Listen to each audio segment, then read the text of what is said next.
Welcome to the Indian Council of Medical Research Online Prescribing Skills Course 2020 for the Indian medical graduate.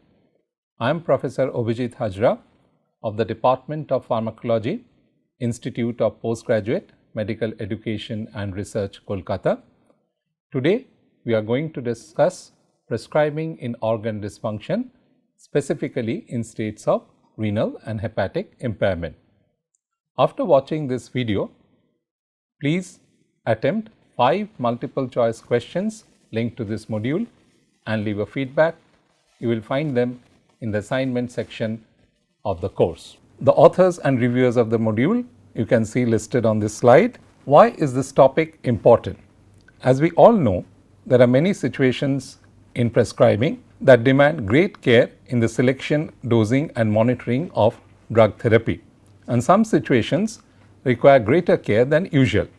Examples include prescribing in pregnancy, breastfeeding, extremes of age such as pediatrics and geriatrics, states of organ dysfunction such as renal and hepatic impairment, and also some less commonly encountered situations such as prolonged QT interval on the ECG, heart failure, epilepsy, acute porphyrias, immunosuppression, and the use of narrow therapeutic index drugs. With respect to organ dysfunction, situations which are likely to be encountered by most physicians in various settings include impairment of liver and kidney function. In this module, we are going to focus on these two conditions. What are our learning objectives for this module? At the end of this module, you will be able to state the principles of drug selection in a state of renal impairment and identify commonly used drugs that should be avoided, prescribed in caution, or those that can be safely used in such a condition. You will be able to ascertain the extent of renal impairment and adjust drug doses accordingly. You will be able to state the principles of drug selection in hepatic impairment and identify commonly used drugs that should not be prescribed or those that need adjustment of doses in this condition. Finally, you will also be able to identify the need for specialist referral based on closed clinical and organ function monitoring in states of renal or hepatic impairment. Quantifying renal function. As a rough idea, we know that renal function may be quantified on the basis of glomerular filtration rate, which can be estimated from the serum creatinine values. For an example, for an average 60-year-old man weighing about 60 kg, we say that there is mild renal impairment if the glomerular filtration rate is between 20 to 50 milliliters per minute, which corresponds to a serum creatinine value of 1.5 to 3.4 milligram per dl. On the other hand, a glomerular filtration rate below 10 milliliters per minute means the individual is functionally anephric, and this corresponds to a creatinine value above 7.9 milligram per dl. In addition to the rough idea, we can also quantify renal impairment more precisely using certain tools. Now, one of the popularly used tools is the Cockcroft-Gault equation. Now, this equation can derive creatinine clearance based on the age of the patient, the measured serum creatinine value. If the person is a female, we apply a correction factor by multiplying the whole thing by 0.85. Now, the Cockcroft-Gault equation is popular and frequently used, but we should keep in mind its limitations. It is applicable only between the ages of 20 to 80 years. In obese subjects, rather than using the measured body weight, we should use the ideal body weight, and we should also keep in mind that the Cockcroft-Gault equation may be unreliable in pregnancy, catabolic states, or in situations where the renal function is changing relatively rapidly, for instance in acute renal failure, acute dehydration, or states of sepsis. Quantifying renal impairment further, modification of diet in renal disease or the MDRD formula is relatively more recent and being increasingly used. Now, it is said to provide estimated GFR or eGFR and is considered to be more accurate than the creatinine clearance determined from the Cockcroft-Gault equation or the timed urine collection for identifying and staging chronic kidney disease or CKD. So, it is useful in estimating GFR in stable CKD, but again it has limitations. It is not for acute renal failure. It is yet to be validated in subsets of patients such as children, pregnant women, individuals above 70 years age, and in racial or ethnic subgroups other than Caucasians and African Americans. It is also considered to provide less precise estimates of GFR in subjects with normal kidney function or with CKD stages 1 and 2, and it is now recommended that the MDRD formula be used for reporting eGFR for patients with eGFR less than 60 milliliters per minute per 1.73 meter squares of body surface area. For children, we can use the Schwartz formula. It is not necessary that you memorize all these formulas. They can be easily accessed on the internet or using smartphone apps which are commonly available and free to use. Staging of chronic kidney disease. Now, CKD or chronic kidney disease is also staged based on glomerular filtration rate, but a little differently from a ready estimate of the severity of acute renal function. Stage 1 CKD has a normal or even a high GFR above 90 ml per minute. Then it progresses with progressive reduction in GFR, and in stage 5, which is end stage CKD, the glomerular filtration rate is less than 15 ml per minute per 1.73 meter square of body surface area. So, these individuals are functionally anephric. So, now we come to some important do's and don'ts in the context of prescribing in renal impairment. It is important to remember that we must check renal function at baseline and at regular intervals. We should adjust the maintenance dosing of drugs proportionately to the estimated impairment grade. For this, we can either reduce individual dose or increase the interval between doses or apply both. It is advisable to follow established guidelines rather than trying to figure out the calculations by oneself. If we are forced to use relatively nephrotoxic drugs, then we should consult detailed dosing guidelines, and if circumstances permit, employ therapeutic drug monitoring or TDM. And we must remember that in renal transplant, the dose has to be linked to the new creatinine clearance achieved, and it is important to seek specialist help.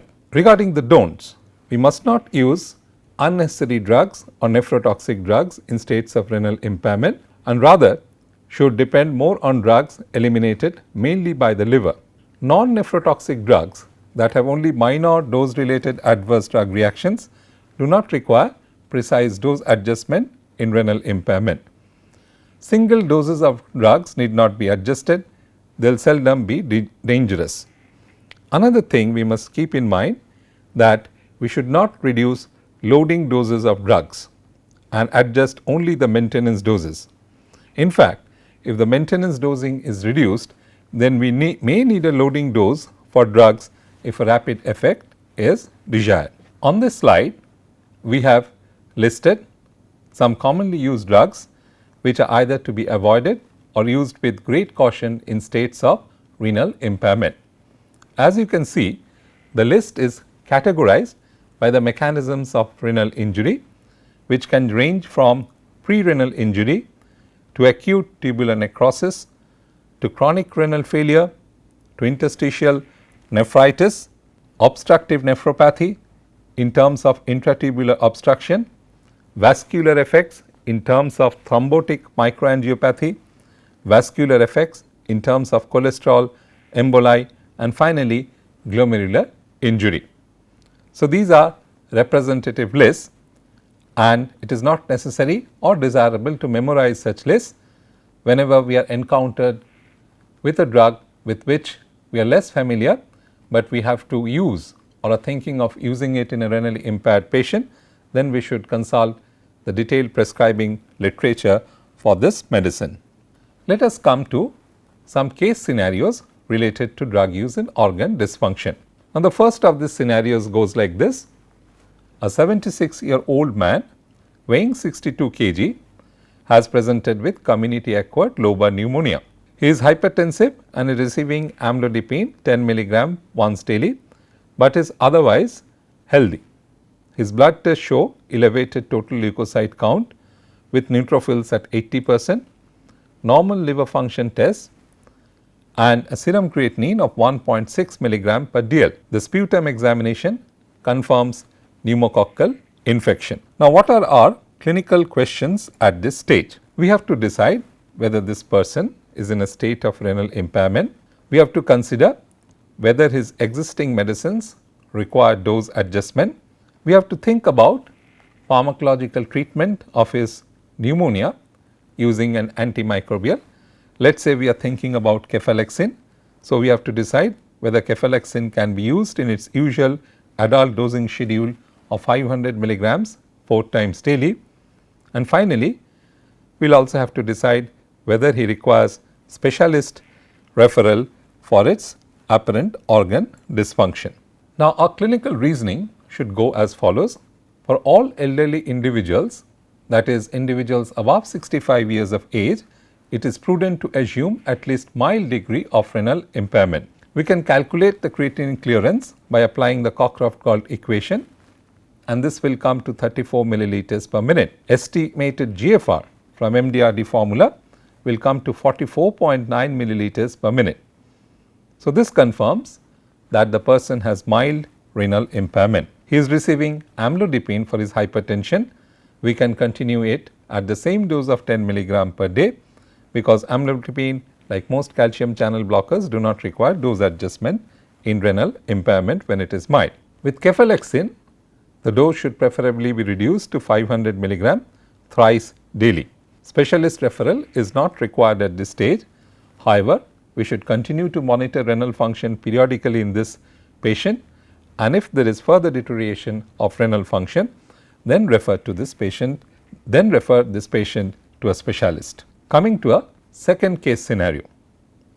A 67-year-old diabetic woman, weight 69 kg, is on insulin glargine 16 units daily along with oral metformin 1000 milligram controlled release twice daily.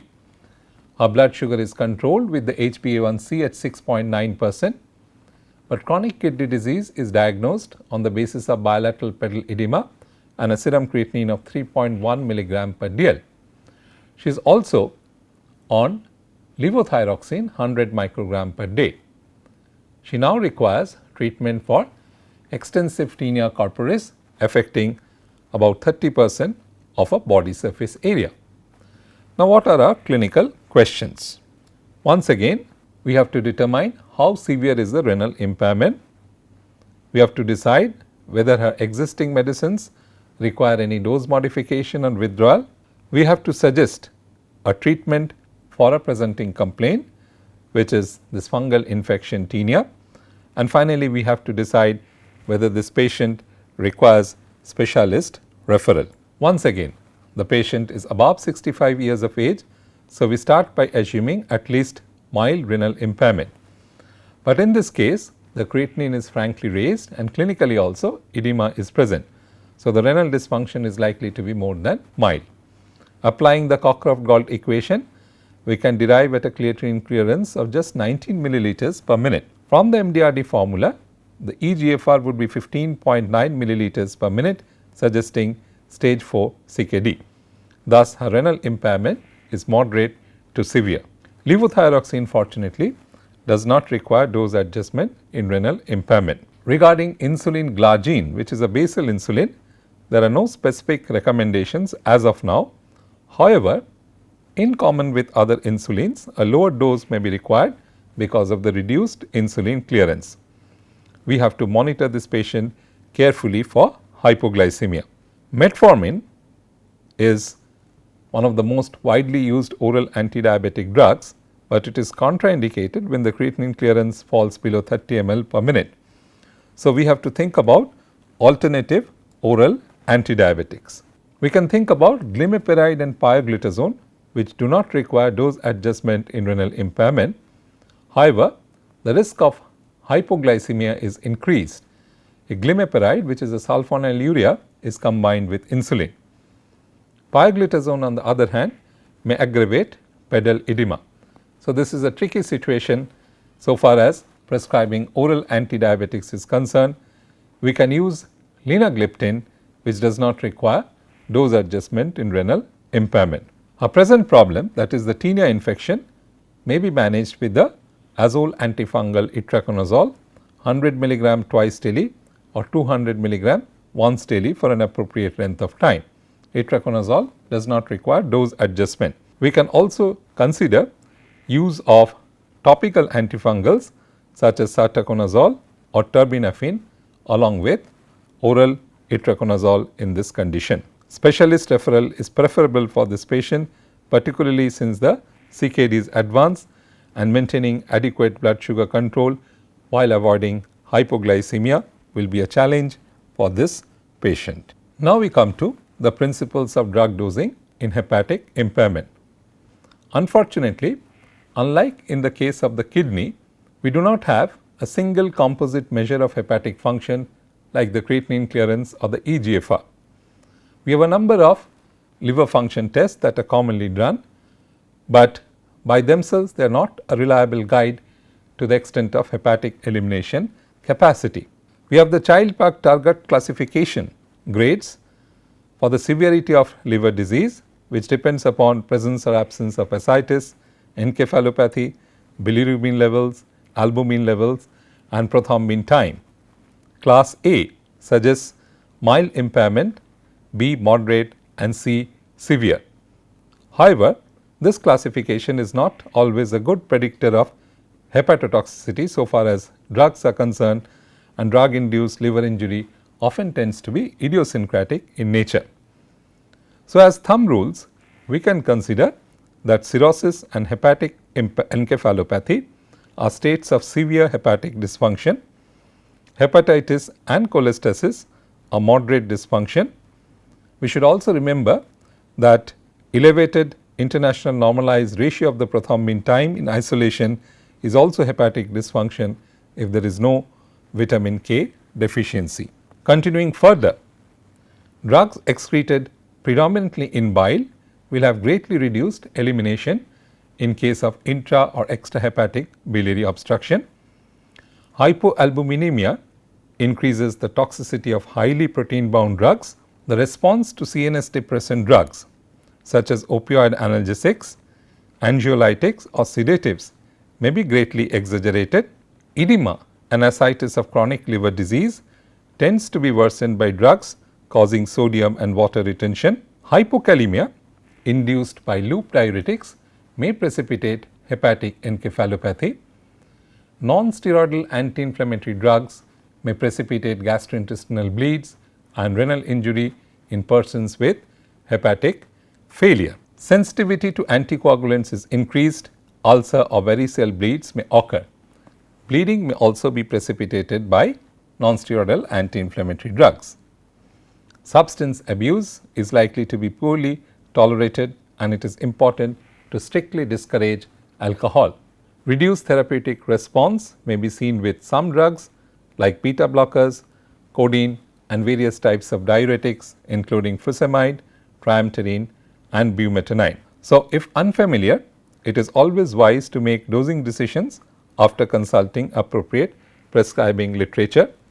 It goes without saying that we must avoid drugs with known hepatic adverse effects, monitor closely and seek specialist help if in doubt. So, this slide presents a list of drugs which are to be avoided or used with great caution in severe liver disease.